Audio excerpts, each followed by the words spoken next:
नमस्ते, मैं अभिनय आकाश और आप देखना शुरू कर चुके हैं प्रभा साक्षी का special show most reliable information यानी हमारा 1994 में राजीव राय की फिल्म मोहरा आपने देखी होगी। नहीं देखी तो हम आपको बता देते हैं। फिल्म में मिस्टर जिंदाल को का किरदार निभाने वाले नसरुद्दीन शाह विशाल यानी सुनील शेट्टी को जेल से छुड़ाने के बाद एक फाइल सौंपते हैं। इस फाइल में दो प्रतिस्पर्धी गिरोहों के सदस्यों की तस्वीरें होती है। उन्हें मारने का जिम्मा विशाल को सौंपा जाता है। विशाल एक एक करके अपराधियों को खत्म करता है, लेकिन बाद में विशाल को पता चलता है कि इस फाइल में आखिरी पन्ने पर किसी की तस्वीर नहीं लगी हुई, जिसके बारे में बताते हुए जिंदाल कहता है कि वो शख्स वो है जो सब कुछ जानते हुए भी अनजान बनकर ढोंग कर रहा है। उसने ही इन जैसे मुजरिमों को शह दे रखी है। ये और कोई नहीं बल्कि खुद मिस्टर जिंदाल ही होते हैं। बहरहाल फिल्मों से निकलकर रियल लाइफ में चलते हैं। सीधे किसी देश में कार्रवाई के लिए सैनिक भेजने वाले पिछले इराक और अफगानिस्तान वाले कदम के बाद अमेरिका ने अपनी नीति में बदलाव करते हुए कुछ मोहरा फिल्म के स्टाइल में सुनील शेट्टी के रूप में इजराइल को आगे कर दिया है। हमास से जंग कौन लड़ेगा? इजराइल। यमन की हुती विद्रोहियों से कौन भिड़ेगा? इजराइल। हिजबुल्लाह से टक्कर कौन लेगा? इजराइल। यानी अपने वजूद बचाने के लिए हर किसी से इजराइल लड़ता भिड़ता नजर आ रहा है और अमेरिका का मकसद अपने आप पूरा होता हुआ जा रहा है।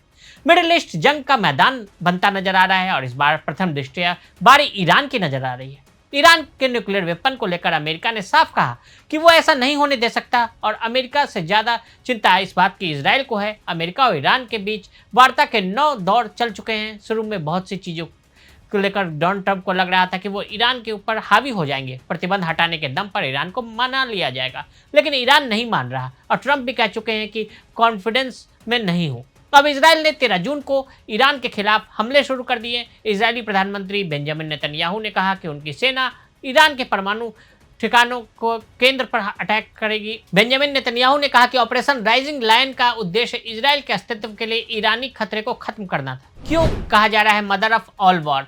इसे मदर ऑफ ऑल वॉर कहा जा रहा है। अब तक जितने भी अटैक हुए हैं, चाहे हमास पर इजराइल का अटैक या फिर गाजा पर हमला, चाहे रूस की तरफ से यूक्रेन पर किया गया विध्वंसक हमला, इसमें आप भारत के आतंकियों पर किए गए पाकिस्तान में घुसकर ऑपरेशन सिंदूर को भी रख सकते हैं। लेकिन इसे मदर ऑफ ऑल अटैक इसलिए कहा जा रहा है कि पहली दफा ऐसा हुआ है कि दो बराबर टक्कर के देश एक दूसरे के खिलाफ युद्ध में हैं। जैसे रूस ने यूक्रेन पर हमला किया तो हर किसी को पता था कि रूस पावरफुल है। भारत ने पाकिस्तान पर स्ट्राइक की तो दुनिया के सभी देश जानते थे कि इसमें 20 कौन साबित होगा।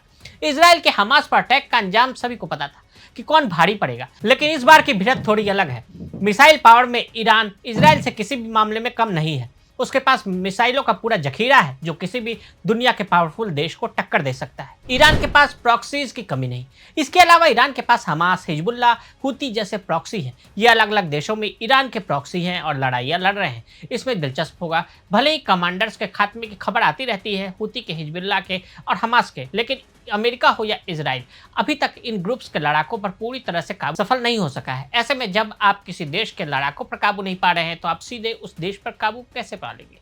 अमेरिका को क्यों चुभता है ईरान? अमेरिका के लिए आंखों का काटा ईरान लंबे समय से है। अमेरिका की तरफ से ईरान पर कई सारे प्रतिबंध भी लगाए गए। वहीं मिडिल ईस्ट में ईरान के बढ़ते प्रभाव, कई सारे चरमपंथी जमात, यमन में हुती, लेबनान में हिजबुल्लाह, इराक के अंदर चरमपंथी समूहों को ईरान का खुलकर समर्थन है, जिन्होंने क्षेत्र में अपनी मजबूत स्थिति स्थापित की है। अमेरिका के लिए ये समूह बड़ी चुनौती साबित हो रहे हैं। अब उनका मानना है कि बिना ईरान में सत्ता बदले इराक और अफगानिस्तान में दबदबा नहीं कायम हो सकेगा। ईरान के पास दुनिया का तीसरा बड़ा तेल भंडार है। ईरान के पास तेल और गैस का बड़ा भंडार है। ईरान के पास दुनिया का तीसरा सबसे बड़ा तेल भंडार है। वहीं गैस के मामले में वो दुनिया में दूसरे नंबर पर है। इसके साथ ही ईरान में दूसरे खनिज पदार्थ भी बड़ी मात्रा में है। ईरान की सीमा पाकिस्तान, अफगानिस्तान, अजरबैजान, इराक, तुर्की, आर्मेनिया, रूस से मिलती है। इस क्षेत्र में खनिज पदार्थों का विशाल भंडार है जो बेशकीमती है। ईरान के जरिए ही खनिज से समुद्र मध्य एशिया में पहुंचाया जा सकता है। ईरान में प्रभुत्व स्थापित किए बिना यह संभव नहीं है। ईरान के पास तमाम प्रतिबंधों के बावजूद पैसे की कमी नहीं है। कई कच्चे तेल खरीदार वाले देश हैं। दुनिया का इकलौता शिया देश है और खुमैनी को अपना गुरु मानते हैं। अब आगे क्या? यूरोपीय देश अमेरिका के विपरीत तकनीकी रूप से इजराइल के पास किसी भी वार्ता पर अपनी अधिकतम शर्तें थोपने का कोई अधिकार नहीं है, जिसका वो पक्ष नहीं रहा है। ईरान के खिलाफ इजराइल के गुप्त और कभी कभी खुले अभियानों ने प्रतिशोध और हिंसा के एक स्वपूर्ण चक्र में योगदान दिया है। इससे पहले उस कमजोर आधार को और कमजोर कर दिया है जिस पर तेहरान और वाशिंगटन एक दूसरे के साथ जुड़े हुए हैं। ये देखते हुए कि ईरान तेल अवीव और वाशिंगटन के साथ मिलकर काम करने के अपने दृष्टिकोण पर अड़ा हुआ है।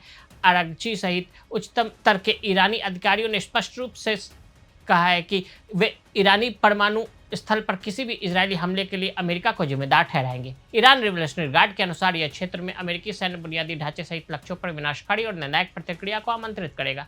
अतीत में इराक में अमेरिकी ठिकानों आमतौर पर ईरान का पहला लक्ष्य ये प्रॉक्सी या सीधे रहे हैं। अमेरिका खुद को दूर दिखाते बैकडोर से करता सपोर्ट। इसराइल की तरफ से अटैक ऐसे वक्त में हुआ जब अमेरिका ने इजरायली हमले की योजनाओं से खुद को बार बार दूर रखा, कम से कम सार्वजनिक तौर पर।